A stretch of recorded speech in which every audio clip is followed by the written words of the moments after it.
Hello बच्चों, चलिए प्रश्न को पढ़ते हैं और समझते हैं। एक दीर्घवृत्त की उत्केंद्रता 1/2 है तथा उसकी नाभियों के बीच की दूरी 4 इकाई है। यदि दीर्घवृत्त का दीर्घाक्ष तथा लघु अक्ष क्रमशः एक्स तथा वाई अक्ष के अनुदिश हो तो दीर्घवृत्त का समीकरण ज्ञात कीजिए। ठीक है बच्चों, तो हमें यहाँ पर दीर्घवृत्त का समीकरण ज्ञात करना है। प्रश्न को हल करने से पहले प्रश्न के लिए हम मुख्य अवधारणा लिख लेते हैं बच्चों। तो मुख्य अवधारणा में हम दीर्घवृत्त के समीकरण को समझेंगे। ठीक है बच्चों, तो मैं दीर्घवृत्त का मानक समीकरण आपके सामने लिख देता हूं। तो दीर्घवृत्त का समीकरण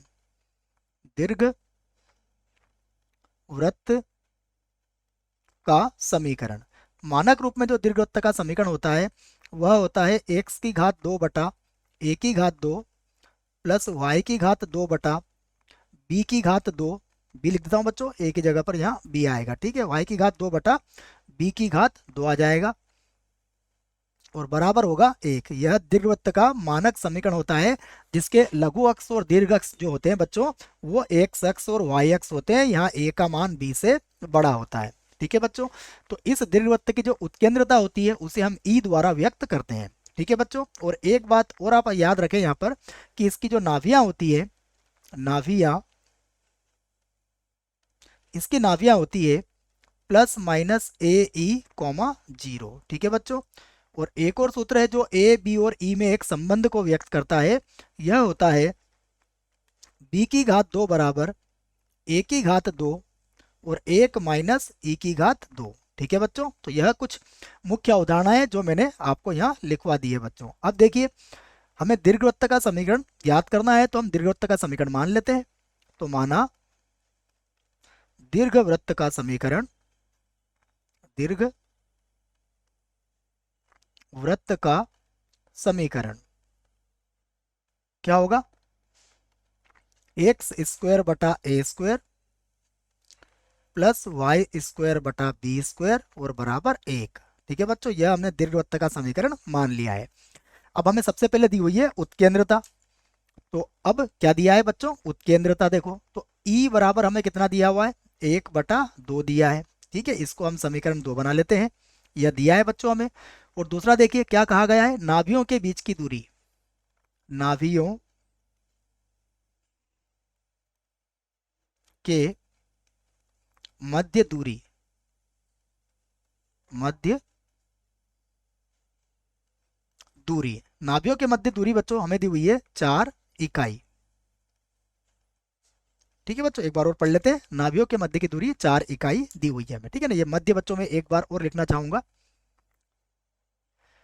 और हमें पता होना चाहिए कि नाभियों के मध्य की दूरी क्या होती है। तो नाभियों के मध्य दूरी, देखो बच्चों, नाभियों के मध्य दूरी होगी 2 ए ई, क्योंकि नाभि होती है प्लस माइनस ए ई, तो उनके मध्य की दूरी कितनी हो जाएगी? 2 ए ई बराबर कितना हो जाएगा? 4। तो यहाँ से देखो बच्चों 2 से 4 कट जाएगा, तो ए ई बराबर कितना होगा हमारे पास? 2 हो जाएगा। अब बताइए ई का मान कितना है हमारे पास? हमारे पास ई का मान दिया हुआ है 1/2, तो 1 गुणा ई का मान लिख देंगे हम 1/2 बराबर कितना हो जाएगा? 2। तो बच्चों यहाँ से ए का मान कितना आ जाएगा हमारे पास? ए का मान आ जाएगा हमारे पास 4, जिसे हम समीकरण 3 बना लेते हैं। अब देखिए, हम जानते हैं हम जानते हैं बच्चों बी ए और ई में क्या संबंध होता है। देखो, हम जानते हैं बी की घात 2 बराबर होता है ए की घात 2 और 1 माइनस ई की घात 2। ठीक है, तो देखो यहाँ से बी की घात 2 बराबर ए की घात 2, बच्चों 4 का वर्ग हो जाएगा 16 और 1 माइनस ई की घात 2 ये हो जाएगा 1/4। ठीक है बच्चों, तो देखो इसका लघुत्तम ले लेंगे बच्चों, तो ये कितना बनेगा? 3/4 यहाँ पर बच जाएगा। तो हम लिखेंगे बी की घात 2 बराबर 16 और गुणा में कितना आ जाएगा? 3/4। तो बच्चों 4 से कट जाएगा ये 4 बार, तो बी की घात 2 कितना आ गया हमारे पास? बी की घात 2 आ गया हमारे पास 12। ठीक है बच्चों, अब हमारे पास ए बी दोनों के मान है बच्चों, तो अब हम दीर्घवृत्त का समीकरण लिख सकते हैं। तो अतः दीर्घवृत्त का समीकरण, दीर्घ वृत्त का समीकरण क्या हो जाएगा? एक्स की घात 2 बटा ए की घात 2 अर्थात 16 हो जाएगा बच्चों, प्लस वाई की घात 2 बटा बी की घात 2 कितना हमारे पास? 12 बराबर 1। तो यह बच्चों हमारे दीर्घवृत्त का समीकरण होगा, अर्थात यही हमारे प्रश्न का उत्तर भी होगा।